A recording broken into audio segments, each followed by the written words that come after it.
Lesson 2, Level 1, and we are going to talk about mounting from the ground and dismounting and our proper position when we're in the saddle.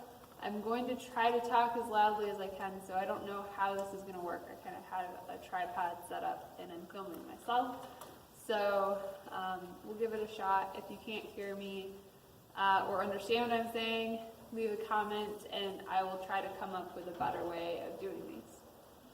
So this is my lesson horse Harry, who's a 10-year-old Arabian, and he's going to be helping with some of these lesson videos and showing some different things. So let's give it a shot.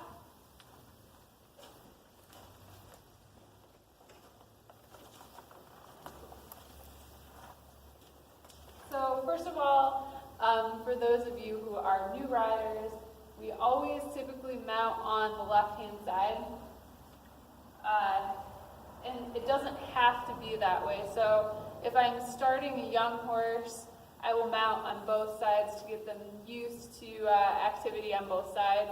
But if you're just mounting in general, usually mounting from the left side. So I think we talked about before, just like people typically have a dominant hand or a righting hand, horses are the same way. So where most people are right-handed, most horses are kind of left-handed, and they tend to be a lot more confident with people being on their left side versus being on the right side. So when we're starting young horses from the ground, we tend to have to do a lot more work on the right-hand side to get them to be comfortable versus on the left-hand side. And if you've been in horses for a really long time and you've ridden several different horses, it's not that uncommon for horses to go a lot better to the left and to have more challenges to the right that we have to overcome. So, but just from mounting perspective, normally we will mount on the left-hand side. For today, we're going to learn how to mount from the ground. You can also use a mounting block. Usually when people are just starting to learn how to mount, I like to teach them from the ground because I feel like it's a good skill to have. So if you're trail riding, if you're at a show, and you don't necessarily have a mounting block around you, it's good to be able to mount from the ground and to have that skill. I don't usually mount my young horses from a mounting block either because I start a lot of them by myself and I don't have a second handler. And I don't want them to possibly step off when I go to get over the saddle and hit the block and scare themselves and then make the association of the mounting with the scary activity. So typically what I'll do is mount from the ground until they have maybe 10 or 15 rides on their saddle, or they seem very confident with me mounting, and then I will use the block. Before that time, I do actually teach them what the block is. So I'll stand on the block, I'll lay over them on the block, but I won't actually get up into the saddle off of the block. So when we're talking about mounting from the ground on the left-hand side, we're always going to put our left foot in the stirrup first. Our left hand is going to be holding on to the left rein, and the reason for that is so that if the horse goes to take off, you have control. So if Harry were to move forward here, I have my left rein in my hand, and I can bring his nose around to his tail and ask him to stop. So left leg goes up, left foot goes in the left stirrup, right arm goes over the top of the saddle to the other side.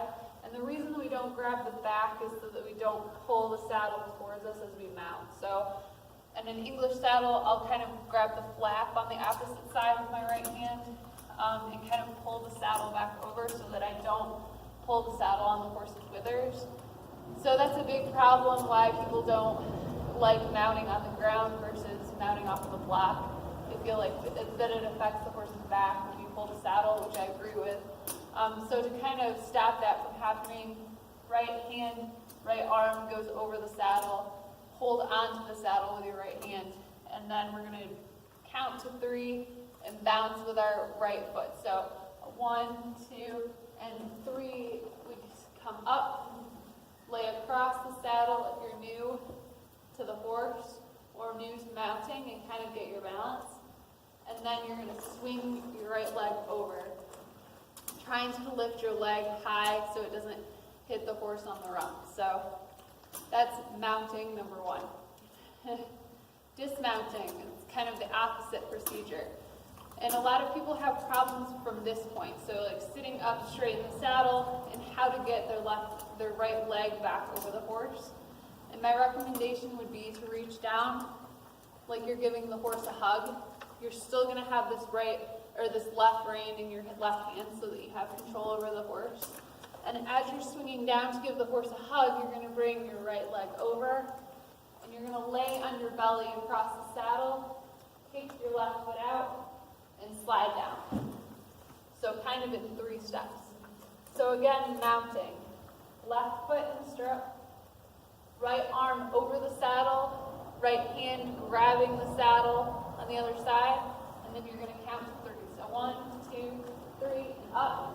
Lay your belly across the saddle, re-get your balance, and then swing your right leg over and sit up straight.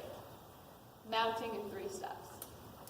Dismounting, laying over the horse, swinging your right leg over, laying your belly across the saddle, kicking your left foot out, and then sliding down.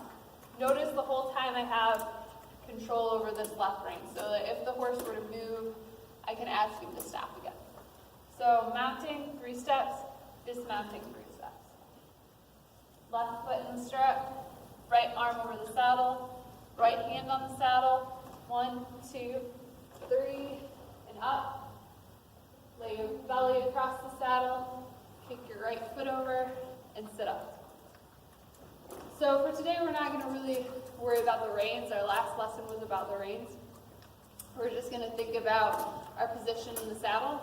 So step number 1, if you can kind of see, I've picked a certain stirrup length. And this is a big problem that I see with people who haven't had a ton of lessons, or they're doing it on their own, or they just started riding, is they tend to have stirrups that are far too long for them. So the best way to tell the proper stirrup length is kind of letting your foot hang, and if the stirrup kind of meets at your ankle, it's probably the right stirrup length for you.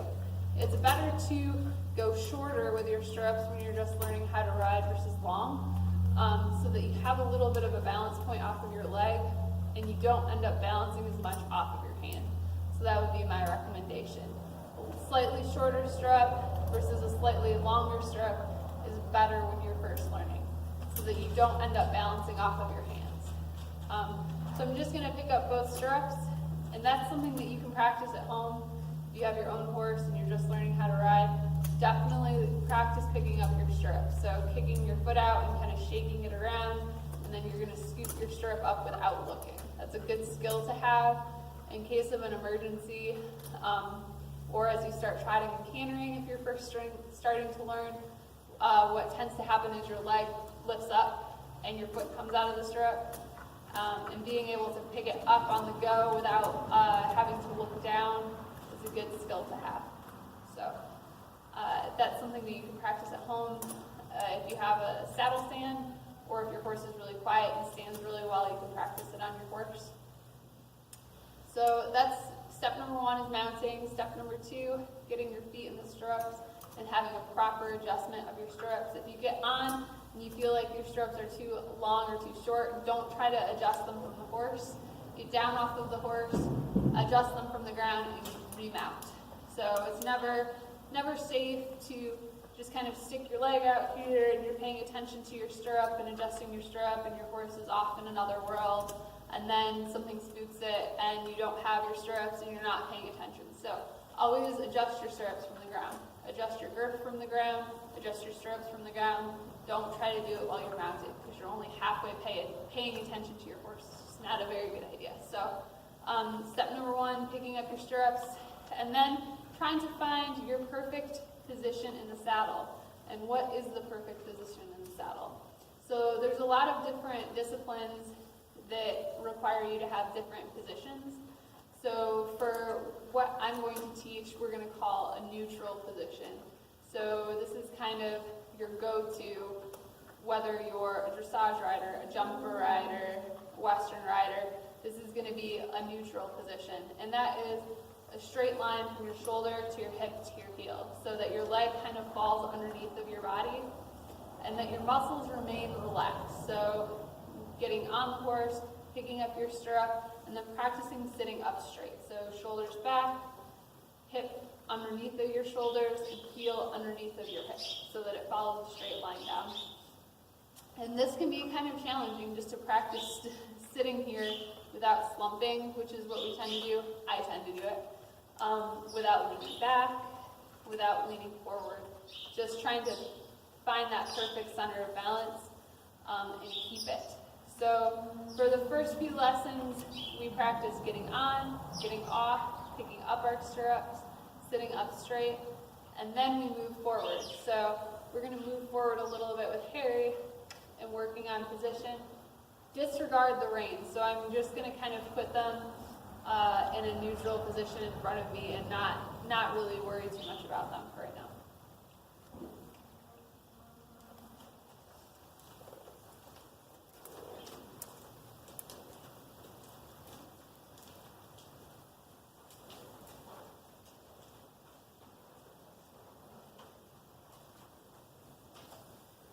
So in our first few lessons, we kind of practice sitting up straight, keeping our posture as the horse walks underneath of us. And a lot of people, because this is their first experience with horses, in their first few lessons, just finding a way to be comfortable on horse, because horses can be very scary to a lot of people, which is okay. They're 1,000-pound animals, and they're still animals, even though we love them and all of that. They are not always predictable, so I think a lot of people have a fear of that. So the first few lessons is just getting on the horse and being comfortable on its back. And as we're riding around, thinking about keeping our position. Legs underneath of you, and thinking about moving your hips with the horse. So the horse kind of moves independently in a walk, so each footfall moves separate from the other, which means that their back legs kind of move like this and swing. And you want to follow that swing with your hips. So I'm just sort of a few times on the horse, really practicing following that swinging motion with your hips. And this is going to come into play later on as we try to influence the horse to trot and canter or to stop. So if I stop that swinging motion of my hips, which I'm going to do over here at F, the horse should stop.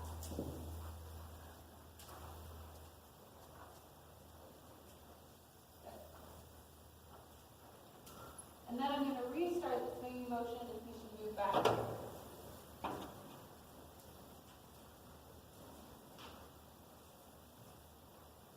So that's something that we can practice in our first few lessons, or if you're at home with your horse, even just warming up if you're a more advanced rider, practicing swinging through your hips and controlling the tempo of your horse or the speed of your horse through your hip motion. So right now I'm just kind of moving pretty forward.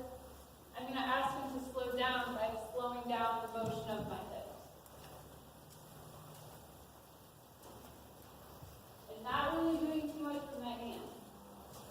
Just kind of fighting against his hip motion with my hip motion. And then I'm going to ask it to go back forward again by swinging more.